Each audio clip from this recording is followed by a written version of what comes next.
কাঁপিয়ে দিয়েছে আমার দেশ। শেখ হাসিনা দিল্লির কাছে বাংলাদেশকে বিক্রি করার জন্য যে ষড়যন্ত্র করেছিল, সেই ষড়যন্ত্রের গোমর ফাঁস করে দিয়েছে এই আমার দেশ পত্রিকা। শেখ হাসিনার শয়তানি, ভারতের আধিপত্যবাদ, তারা যে আমার দেশকে নিয়ে ষড়যন্ত্র করেছিল, এই ষড়যন্ত্রের সব দাঁত ভাঙা জবাব শুধু আমার দেশ পত্রিকার প্রথম পেজ। স্যালুট বাংলাদেশ বিজেপিকে আমি স্যালুট জানালাম। আসলে এমন খবরগুলাই তো আমরা চাই। এত হিরোইজম প্যাট্রিয়টিজম একটা কাজ করছে যে কোন ভাষায় যে ধন্যবাদ দিবার প্রথমবারের মতন আমার মনে হয় না এর আগেও ঘটছে, কিন্তু দা ওয়ে একটা সিনেমাটিক স্টাইলে একটা হিরোদের টিম যেই কাজটা করে, এরকম কাজ আর বিজেপি সমন্বিতভাবে করছে কিনা আমি জানি না। তাই তো বলি দাদা বাবুরা কেন তো পাগলামি করে, তাদের মাথার তার কেন ছেঁড়া? সবারই মাথার তার ছেঁড়া। বর্তমানে ইউনূস সরকার পাকিস্তানের সঙ্গে বন্ধুত্বপূর্ণ সম্পর্ক তৈরি করেছে, মানে যাকে বলে গলায় গলায় বন্ধু। এবার বাংলাদেশের সঙ্গে হাত মেলাচ্ছে বদমাশ চীন। সামরিক অস্ত্র দিয়ে বাংলাদেশকে যুদ্ধের জন্য প্রস্তুত করতে প্রথম পদক্ষেপ নিয়ে ফেলেছে শি জিনপিং সরকার। প্রিয় দর্শক, এবার ভারতের মণিপুর রাজ্যে সংঘাত ছড়িয়ে পড়েছে ঘরে ঘরে, খুন হয়েছে অসংখ্য মানুষ। এবার যোদ্ধারা ঘরে ফিরবে না মুক্তি না করে। এবার মণিপুরকে মুক্তি করে আলাদা রাষ্ট্র গঠনের শপথ নিচ্ছে মণিপুরের ফ্রিডম ফাইটাররা। পায়ের রক্ত যদি মাথায় উঠে যায় আর কোনো ঠান্ডা মানুষ যদি খেপা যায়, তাহলে আপনি দেখবেন পরিস্থিতি ভিন্ন রকম হয়। এর সাক্ষী কিন্তু বাংলাদেশ। একটা বাঘ, তাকে আপনি খোঁচাচ্ছেন, আপনি তার লেজ দিয়া খেলছেন, দড়ির মতন গিটটা দিচ্ছেন, মুখের সামনে এসে হালুম এরকম আওয়াজ করছেন, তারপর তার নাকের মধ্যে আঙ্গুল ঢুকে এরকম নাড়াচাড়া করছেন। তো আসলে পরিণতিটা কি হবে?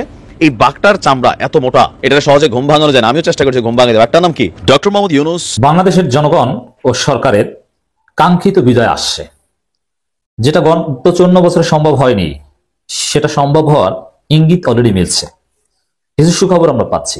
আসসালামু আলাইকুম দর্শক, নতুন একটা নিউজে সবাইকে স্বাগতম। ভিডিওর শুরুতে হয়তো আপনারা কিছু ভিডিও ফুটেজের অংশ বিশেষ আপনারা দেখেছেন। দর্শক, সেই ভিডিওগুলো দেখেই হয়তো বুঝতে পেরেছেন আজকের এই ভিডিওটি কতটুকু গুরুত্বপূর্ণ হতে চলেছে। তাই সবাইকে বলবো ধৈর্য সহকারে আজকের এই ভিডিওটি দেখতে থাকুন। কথা বাড়াবো না, চলুন একটা লাইক দিয়ে সবগুলো ভিডিওর বিস্তারিত আলোচনা শুনে আসি। কোন খবরগুলাই তো আমরা চাই। এত হিরোইজম প্যাট্রিয়টিজম একটা কাজ করছে যে কোন ভাষায় যে ধন্যবাদ দিবার প্রথমবারের মতন আমার মনে হয় না এর আগেও ঘটছে, কিন্তু দা ওয়ে একটা সিনেমাটিক স্টাইলে একটা হিরোদের টিম যেই কাজটা করে, এরকম কাজ আর বিজেপি সমন্বিতভাবে করছে কিনা আমি জানি না। চাঞ্চল্যকর একটা হিরোইজম অভিযান ছিল আমাদের বিজেপি জওয়ানদের। দর্শক, ঘটনার স্পট হচ্ছে ঝিনাইদহ। ঝিনাইদহতে আমরা দেখছি যে ভারতের একটা টিমকে ধাওয়া করে সিনেমাটিক স্টাইলে গুলি করে সেখান থেকে আমাদের নায়িকা বা আমাদের বোনকে উদ্ধার করেছে আমাদের বিজিবি জওয়ানরা। ঝিনাইদহের মহেশপুর সীমান্তে ভারতীয় দুর্বৃত্তদের উপর ফাঁকা গুলি ছেড়ে দুই একজন গায়েও নাকি লাগছে। পাচারের শিকার আমাদের এক তরুণীকে বা কিশোরীকে উদ্ধার করেছে বিজেপি। এই সময় আটক করা হয়েছে 3 বাংলাদেশি মানব পাচারকারী দালালকে। তো দালাল সিয়াদায়া আমরা মনে করি বৈষম্য বিরোধী বাংলাদেশে সংস্কারের মধ্যে একটা প্রধান সংস্কার এটা, যারা আমাদের মা এবং বোনদেরকে ফুসলিয়ে প্রেমের প্রলোভন দেখিয়ে মিথ্যে কথা বলে অভিনয় করে চাকরির লোভ দেখিয়ে ভারতে পাচার করে, এই নরকিটদের বাংলার জমিনে বেঁচে থাকার কোনো অধিকার নাই। তাদেরকে সীমান্তের মধ্যে কাঁটাতারে লটকায়া বাংলাদেশের সকল টেলিভিশন সেন্টারকে দাওয়াত দিয়া লাইভ স্ট্রিমিংয়ে ধাঁচাধাস কয়েকটা কি হবে ঠুস ঠুস ঠুস ঠুস সারা বাংলাদেশ দেখবে। যারা ভবিষ্যতে কোনো মায়ের মেয়ের দিকে এরকম নজর দিবে, মারি এই ঘটনাটা মাথায় যেন থাকে। কিন্তু হবে কি, আমরা যারা বাংলাদেশকে এই মুহূর্তে লিড করছেন বিভিন্ন সেক্টরে আপনাদের দৃষ্টি আকর্ষণ করছে, এই দাবিটা তোলেন, এটা জরুরি। আচ্ছা, যাই হোক, তো সন্ধ্যা 7:30টার দিকে আপনার উপজেলার ভারতীয় সীমান্তবর্তী কুমিল্লাপাড়া এলাকায় এই ঘটনাটি ঘটেছে। আর বিষয়টি এক প্রেস বিজ্ঞপ্তির মাধ্যমে নিশ্চিত করেছেন আমাদের বিজিবি। আটককৃত কারা আপনাদের এলাকার মানুষ, তাদের বিচার এলাকার জনগণ করবেন। আর প্রথম দিনের প্রকাশনাটাই আমার কাছে মনে হচ্ছে সারা বাংলাদেশকে ছাপিয়ে যাবে, বাংলাদেশের মানুষের হৃদয়ের মনোপটে লিখে গিয়েছে। শেখ হাসিনার শয়তানি, ভারতের আধিপত্যবাদ, তারা যে আমার দেশকে নিয়ে ষড়যন্ত্র করেছিল, এই ষড়যন্ত্রের সব দাঁত ভাঙা জবাব শুধু আমার দেশ পত্রিকার প্রথম পেজ দেখলেই আপনি বুঝতে পারবেন। আমার দেশ বলে দিবে বাংলাদেশ যাবে কোন পথে। আমার দেশ বলে দিবে বাংলাদেশ স্বাধীনতা রক্ষায় আপনার আমাদের কি ভূমিকা পালন করা উচিত। প্রিয় সহযোদ্ধা ভাইরা, আমি আপনাদেরকে স্পষ্ট করে বলতে চাই, আমার এই দেশকে নিয়ে যারা ষড়যন্ত্র করছে, দেশটাকে যারা বিক্রি করতে চাচ্ছে, রাজনৈতিকভাবে এই দেশটাকে যারা পদানত করতে চাচ্ছে, কারো রাজ্যে পরিণত করতে যাচ্ছে, কিংবা কারো বগলের তলে নিয়ে হাঁটতে চাচ্ছে, সেইটা এই দেশে হতে দেওয়া হবে না। এই বাংলাদেশে এই পত্রিকার মাধ্যমে সমগ্র বাংলাদেশের বাস্তব চিত্রটি আমরা ফুটিয়ে তুলব। প্রিয় বন্ধুরা আমার, একদিনই দিল্লিতে আঘাত লাগিয়ে দিয়েছেন মাহমুদুর রহমান। শুধু আজকের রবিবারের পত্রিকা, আজকের রবিবারের এই পত্রিকার যদি প্রথম মলাটটা দেখেন, প্রথম পেজটা আপনি দেখেন, তাহলেই আপনার কাছে মনে হবে যে আগুন ধরিয়ে দিয়েছে মাহমুদুর রহমান। এই যে মাহমুদুর রহমানের প্রথম পেজ আপনাদেরকে দেখিয়ে দিচ্ছি যে মাহমুদুর রহমান কোথায় আগুনটা ধরিয়ে দিলেন। মাহমুদুর রহমান আগুন ধরিয়ে দিয়েছেন ভারতীয় আধিপত্যবাদের বিরুদ্ধে। দেখেন, এই হচ্ছে আজকের আপনার আমার দেশ পত্রিকা। আজকের শিরোনাম হচ্ছে দিল্লিকে ঢাকা অ্যাটাক করতে বলেছিলেন শেখ হাসিনা। তারপরে হচ্ছে সঙ্গে 14 সুটকেস নিয়ে উদ্বিগ্ন ছিলেন। তারপরে হচ্ছে তারেক সিদ্দিকী পালিয়েছেন একই বিমানে। এরপরে হচ্ছে ইতিহাসে তোমরা অমলিন। এই হচ্ছে আজকের আমার দেশের আজকের পত্রিকার শিরোনাম। বর্তমানে ইউনূস সরকার পাকিস্তানের সঙ্গে বন্ধুত্বপূর্ণ সম্পর্ক তৈরি করেছে, মানে যাকে বলে গলায় গলায় বন্ধু। এবার বাংলাদেশের সঙ্গে হাত মেলাচ্ছে বদমাশ চীন। সামরিক অস্ত্র দিয়ে বাংলাদেশকে যুদ্ধের জন্য প্রস্তুত করতে প্রথম পদক্ষেপ নিয়ে ফেলেছে শি জিনপিং সরকার। এবার made in China fighter jet হাতে পেতে চলেছে বাংলাদেশ, আর তাতেই সিঁদুরে মেঘ দেখছে ভারত। হঠাৎ করে কেন এই ফাইটার জেট দিল বাংলাদেশকে? তাহলে কি পিছনে পিছনে ভারতের উপর হামলার ছক কষছে চীন, পাকিস্তান, বাংলাদেশ? যদি তাই হয় তাহলে কিন্তু ঘোর বিপদের মুখে পড়তে চলেছে দিল্লি।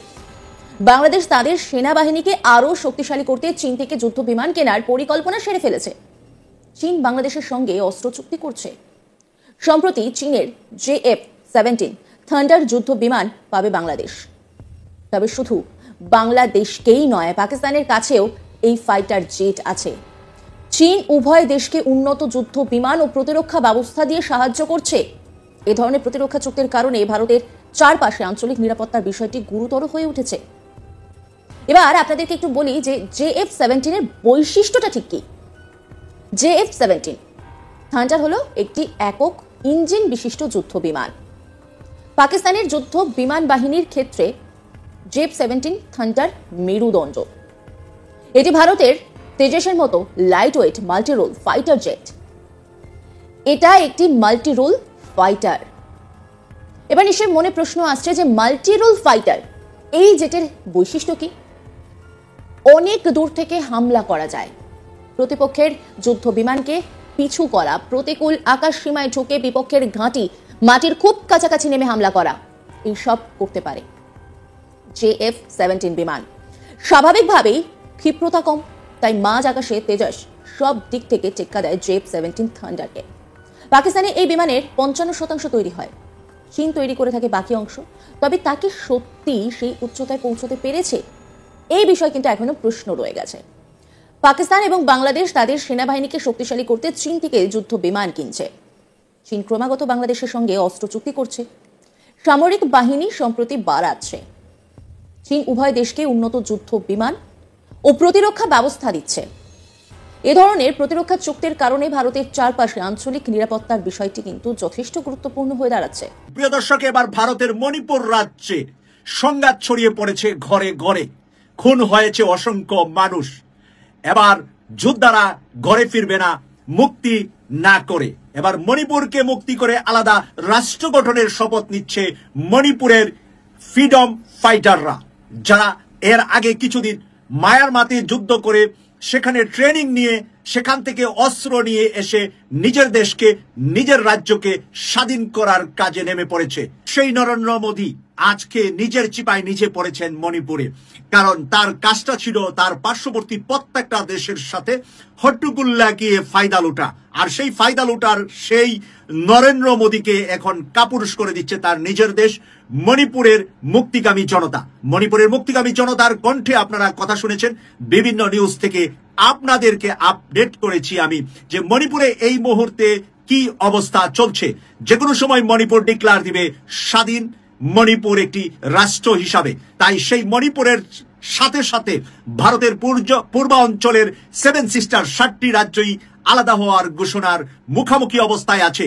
আর সেই মুখোমুখি অবস্থার কারণে আমরা বাংলাদেশ থাকবো ভালো অবস্থানে, কারণ তারা সেই 7টি রাজ্যের ভিতরে সবকিছু নিয়ন্ত্রণ করতে ব্যবহার করতে চাচ্ছে বাংলাদেশের সব ধরনের রোড ঘাট, রেল, সব বাণিজ্য, সবকিছু বিনা ট্যাক্সে বিনা পয়সা বাংলাদেশকে ব্যবহার করেছে 15.5 বছর। আমরা আর দেব না ভারতকে বিনা ট্যাক্সে বিনা পয়সা বাংলাদেশের এক হাত জায়গা। বাংলাদেশের জনগণ ও সরকারের কাঙ্ক্ষিত বিজয় আসছে, যেটা গত 54 বছরে সম্ভব হয়নি, সেটা সম্ভব হওয়ার ইঙ্গিত অলরেডি মিলছে। কিছু সুখবর আমরা পাচ্ছি। নানান সময় আমরা ডেভেলপমেন্ট নিয়ে আলোচনা করেছি, আজকে আরেকটু কার্যকর কিছু খবর আপনারা শুনতে পাবেন। দর্শক, 1971 সালে আমরা ভৌগোলিকভাবে স্বাধীন হলেও কার্যত আমরা স্বাধীন হতে পারিনি। ভারতের কাছে আমরা পরাধীন ছিলাম। আমরা পিন্ডির গোলামি থেকে দিল্লির গোলামির মধ্যে পড়েছিলাম। ভারত আমাদেরকে তাদের প্রতিবেশী রাষ্ট্র কিংবা বন্ধু রাষ্ট্র হিসেবে মূল্যায়ন করতো না। ভারত আমাদেরকে তাদের অধীন বা পরাধীন কোনো ভ্যাসেলস স্টেট অথবা তাদের কোনো প্রভিন্সের মতো মূল্যায়ন করতো। আমরা পরাধীন ছিলাম, we are subordinate two Bharat. তো সেই পরিস্থিতি থেকে উত্তরণ শুরু হয়েছে হাসিনা পালানোর পর থেকেই। এমনকি যখন বিএনপি জামাত ক্ষমতা ছিল তখনও কিন্তু ভারতের পরাধীনতা থেকে আমরা এতটা বের হতে পারিনি, যেটা 5 আগস্টের পর আমরা বের হয়েছি। তো ভারত নানানভাবে আমাদের ডিস্টার্ব করেছে বা করছে, আমাদেরকে ইরিটেট করছে, প্রোপাগান্ডা চালাচ্ছে। তা সত্ত্বেও ডক্টর ইউনূস সরকারের অনড় অবস্থান এবং বাংলাদেশের জনগণের ঐক্যের ফলে ভারত লাইনে আসতে শুরু করেছে। তাদের সুর অনেকটা নরম, তারা চুপছে যাচ্ছে, ষড়যন্ত্র তারা বন্ধ করেনি এবং করবেও না। কিন্তু অনেক কিছুই বাংলাদেশ সরকারের চাওয়া অনুযায়ী তারা করতে বাধ্য হচ্ছে বা বাধ্য হবে। এমনকি ভারতের ভিতরেও এই বিষয়ে জোরালো তৎপরতা শুরু হয়েছে। ভারতের ভিতরেও অনেকেই সরকারের সমালোচনা করছে, ভারত সরকারের, যে তোমরা বাংলাদেশের সাথে কি শুরু করছো, এটা তো আমাদের ক্ষতি। অনেকের ব্যবসা বাণিজ্য ধ্বংস হয়ে যাচ্ছে, মেডিকেল ট্যুরিজম, হোটেল ট্যুরিজমের অবস্থা খারাপ, ভিসা দিচ্ছে না। এটা সাময়িক আস্ফালন, কিন্তু ওরা জানে যে বাংলাদেশের লোকজনকে ভিসা না দিলে ওদের 12টা বাজবে। এই জন্য তাদের দেশের ভিতরেও মিশ্র প্রতিক্রিয়া শুরু হয়েছে বাংলাদেশ ইস্যুতে, যার ফলে খবর হচ্ছে যে ভারত বাংলাদেশ বিষয়ে তাদের ফরেন পলিসি কিংবা পররাষ্ট্রনীতি পরিবর্তন করতে পারে। এটাই আমাদের জন্য একটা সুখবর যে ভারত বাধ্য হয়ে বাংলাদেশ ইস্যুতে তাদের পররাষ্ট্রনীতি পরিবর্তন করতে যাচ্ছে। হ্যাঁ, এখনো ডিস্টার্ব করছে। সর্বশেষ একটা ডেভেলপমেন্ট আপনাদেরকে বলি, বা একটা ঘটনা যে কিভাবে ওরা ডিস্টার্ব করছে। দেখেন, এগুলো নিয়ে বাংলাদেশের জনগণের সোচ্চার হতে হবে এবং তোলপাড় সৃষ্টি করতে হবে। জনগণ যদি সোচ্চার হয়, ভারত এমনিতেই চুপসে যাবে। খবর, ঢাকা প্রসঙ্গে বদলাতে পারে ভারতের পররাষ্ট্রনীতি, এবং আসলে বদলাতে যাচ্ছে। ওরা বাংলাদেশের ভারতের পররাষ্ট্রনীতি পরিবর্তন করতে বাধ্য হচ্ছে, নইলে ওদের একুলুকু সব হারাবে। ওরা চারদিক থেকে ভারত বন্ধুহীন হয়ে যাচ্ছে। অতএব বাংলাদেশকে হারালে একদিক থেকে চীন মারবে, একদিক থেকে পাকিস্তান মারবে, এরপরে যদি বাংলাদেশও মারে। আপনি চিন্তা করেন, 1971-এর পর যা ঘটেনি, এই 2024-এর পর সেটা ঘটেছে, পাকিস্তানি জাহাজ এসেছে। অতএব it's very significant development. Bangladesh কিন্তু নতজানু নীতিতে ভারতকে ডিল করছে না, সাহসিকতার সাথে, পাকিস্তানকে স্পেস দিয়ে, চীনকে স্পেস দিয়ে। ভারত কিন্তু আসলে সিরিয়াসলি ভয় পাচ্ছে এবং ভয় পাবে, সামনে ঘটনা আরো ঘটবে। ভারতকে আমরা ভয় দেখিয়ে, বলে না যে ঘাট ধাক্কা দিয়ে সোজা করতে, এইভাবে সোজা করছি। পাকা আঙুলে ঘি উঠবে, সোজা আঙুলে ঘি ওঠে না। তো বাংলাদেশ সরকার, বাংলাদেশ জনগণ আঙ্গুল বাঁকা করেছে। তার প্রমাণ হচ্ছে পাকিস্তানের জাহাজ বেড়েছে চট্টগ্রামে। ব্যবসা বাণিজ্য হতেই পারে এবং হওয়া উচিত, পাকিস্তানের সাথে ফ্লাইট চালু, নানান কিছু হচ্ছে। বাংলাদেশে ভারত এখন যে পরিস্থিতির মুখোমুখি হচ্ছে তাকে আন্তর্জাতিক সম্পর্ক বিশ্বকরা পররাষ্ট্রনীতির পুনর্বিন্যাস বলে অভিহিত করেছেন।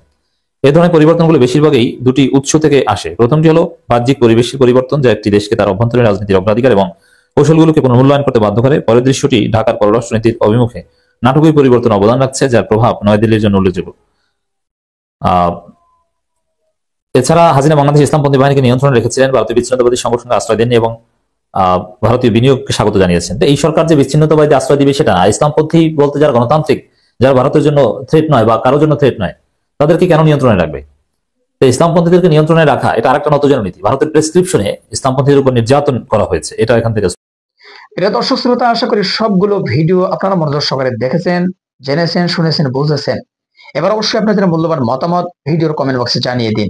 আর হ্যাঁ, প্রিয় দর্শক, প্রতিনিয়ত আমাদের এই চ্যানেল থেকে বর্তমান রাজনৈতিক প্রেক্ষাপট এবং ভাইরাল সকল প্রকার নিত্য নতুন আপডেট খবরগুলো জানতে, শুনতে আমাদের এই চ্যানেলটি সাবস্ক্রাইব করে দিন। আর যারা ইতিমধ্যে সাবস্ক্রাইব করে দিয়েছেন, সবাইকে অসংখ্য ধন্যবাদ জানিয়ে ভিডিওটি এখানে শেষ করছি। সে পর্যন্ত সবাই ভালো থাকবেন। আবারও দেখা হবে, কথা হবে নতুন কোনো টপিক, নতুন কোনো ভিডিও নিয়ে।